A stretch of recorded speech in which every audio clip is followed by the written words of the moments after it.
Colonel Potter, sir, my last wish is to be buried in my mother's wedding gown. I've seen these Dodgers for 40 years, all the tricks. Dismissed! Picture American television without MASH. It's hard to do, isn't it? That's because the show wasn't only hit, but it redefined what a sitcom was. First broadcast in 1972, at the end of the Vietnam War, MASH * took place in the Korean War and intertwined humor with tragedy. Its offbeat characters probed the chaos of war and strength of human spirit. It was a hit with audiences immediately. But off-camera, the show was always changing. As it delved further into social commentary and intricate character development, tensions occasionally flared. A number of much-loved performers ultimately made the tough decision to move on. Were their departures personal, professional, or as a result of creative differences? The motives might amaze you. Let's take a closer look at what actually transpired. History of MASH, a war story told with heart. There's plenty to unwrap with this one. But before we dive in, let's turn the clock back and examine how this iconic series was born. As with many other flawless television series, the history of MASH starts not on TV, but in a book. In 1968, Korean war surgeon Richard Hornberger wrote under the pseudonym Dr. Richard Hooker, MASH, a novel about 3 Army doctors. The novel was a dramatized telling of his years as an Army surgical hospital doctor during the war in Korea.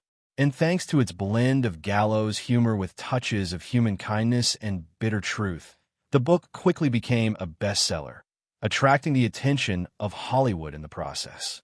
2 years later, when the book was published, Robert Altman's film adaptation MASH, a satirical black comedy that was irreverent yet sobering, hit the screens.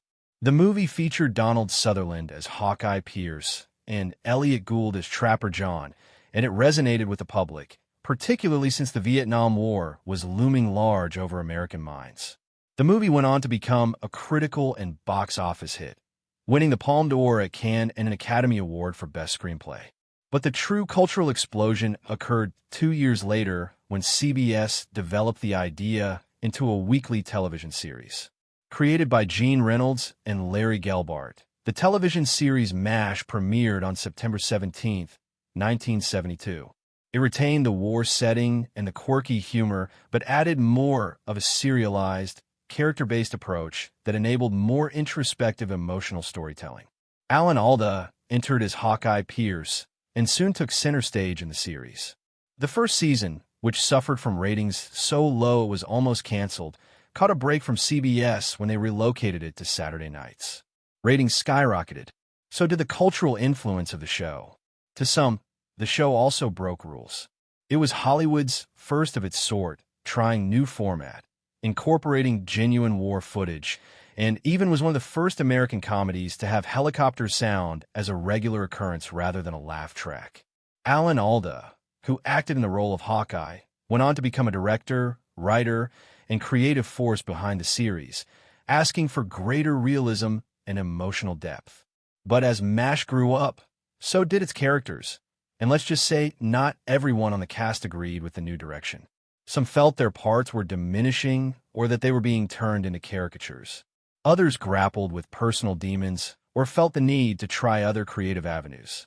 Overall, during its 11-year run, MASH experienced many changes in its cast, but it never strayed from a single goal, presenting the price of war in terms of empathy, humor, and unconquerable human ties. With this in mind, let's get right into the first big exit from a series. An actor whose departure was so sudden, the writers opted to murder his character in a plot twist that stunned the country. McLean Stevenson, if you ask veteran MASH aficionados what struck them hardest, chances are they'll say the last shot of Season 3's finale, Abyssinia, Henry. It was a single line, spoken softly by radar, and it revolutionized everything. Lieutenant Colonel Henry Blake's plane was shot down over the Sea of Japan. There were no survivors. That moment was pioneering, not only in that it shocked viewers, but in that it was the first significant departure of a main MASH cast member, McLean Stevenson. So how do we arrive?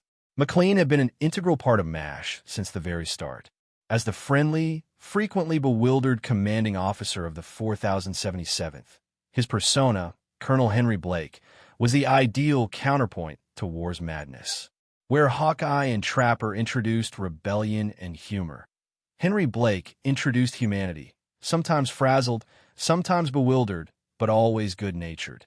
During the early seasons, McClane's acting brought him widespread acclaim as well as a Golden Globe. He was hilarious, down-to-earth, and adored by audiences. But behind the cameras, it wasn't as idyllic. Based on interviews and memoirs from the cast and writers, McClane became increasingly displeased with his character. As the show initially existed as a loose ensemble comedy, it soon devolved into focusing on Alan Alda's Hawkeye Pierce.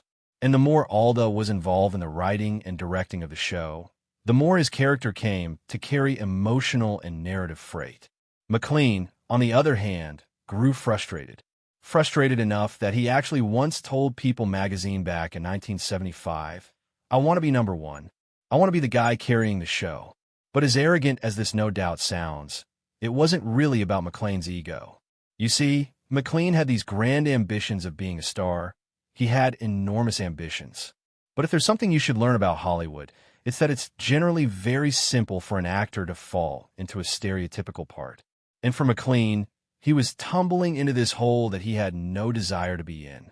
He noticed the strength of television and felt he had the talent and charisma to host a show of his own. He felt he wanted to have opportunity where he would not be the second or third banana every time. He wanted to be first. At the conclusion of season 3, then McClane went to the producers and informed them that he would not be coming back. Now here's where things went wrong. Usually, when actors left sitcoms, their characters were explained away, quietly, transferred, reassigned, and perhaps even shipped off to be wed. But MASH was not a typical sitcom. Its writers, Larry and Gene, noticed a chance to take a risk. They wanted to remind audiences that MASH, at its core, was a war tale. That in war, not everyone comes home. And this was the ideal time. What followed was the classic Abyssinia Henry segment. In the segment, Henry Blake hears that he's being discharged and will be going home. There's laughter, crying, hugs, a merry send-off.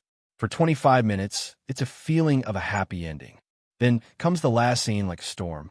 Radar enters the operating room, hat in hand, face serious. The physicians are in the middle of operating on him when he drops the bombshell that Lieutenant Colonel Henry Blake's plane was shot down over the Sea of Japan. There were no survivors. It was followed by a piercing silence audible across America. No orchestral sweeps, no laugh track or helicopter sounds, only shocked expressions and the humming of medical machinery.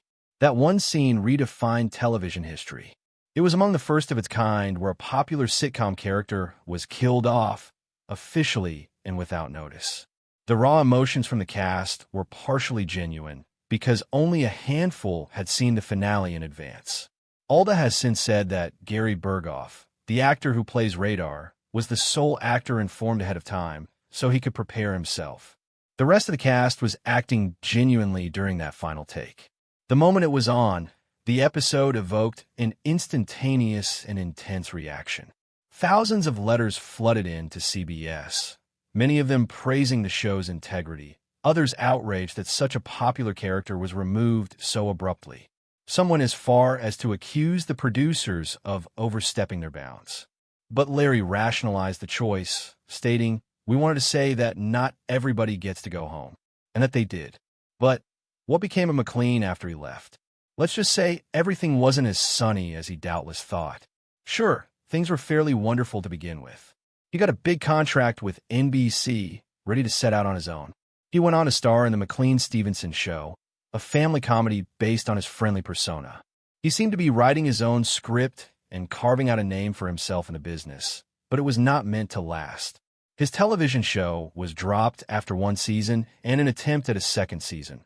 With the show Hello, Larry did not fare much better. While much was hoped for and much promoted, the show tanked critically and was a laughingstock in subsequent years.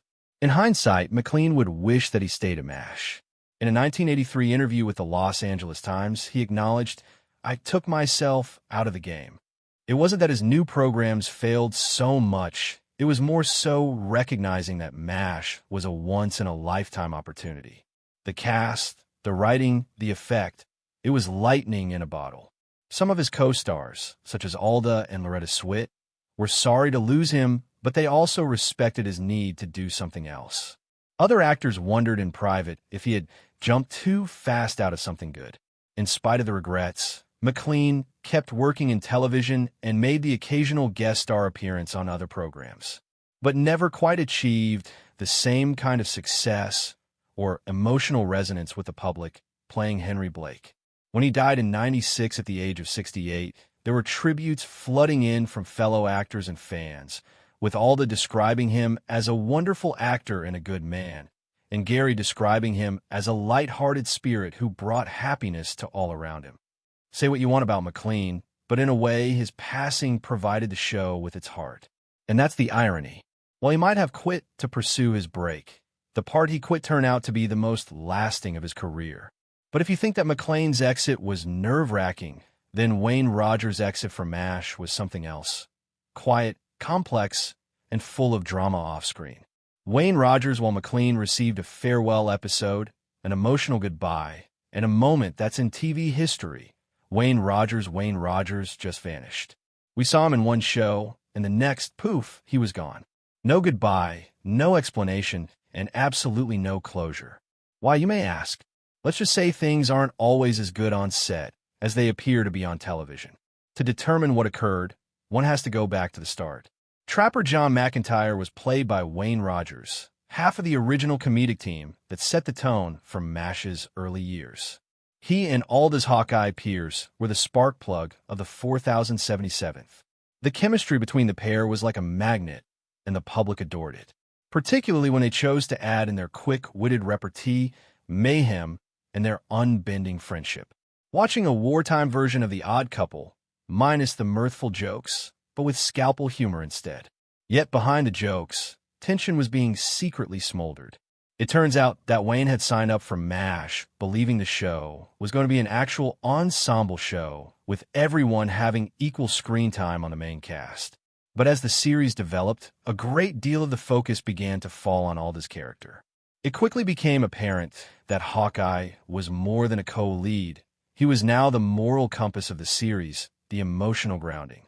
And before long after Alda, a talented writer and director himself, began to make significant contributions to the show's creative output, things really began to seem different. At first, Wayne did not care about Alda's success. In fact, the two were known to have been cordial off-set, but of course, he soon felt relegated. Alda's character alone appeared to be receiving some kind of maturity. The others merely seemed fixed in their cocoons from the beginning. Anyway, before he knew it, Trapper John had transitioned from a lead player to a supporting actor. And, as Wayne later clarified in interviews, it wasn't ego, it was integrity of storytelling. He once stated, Trapper didn't have much to do. He was one of two buddies, and then he became the guy who nodded at everything Alan said.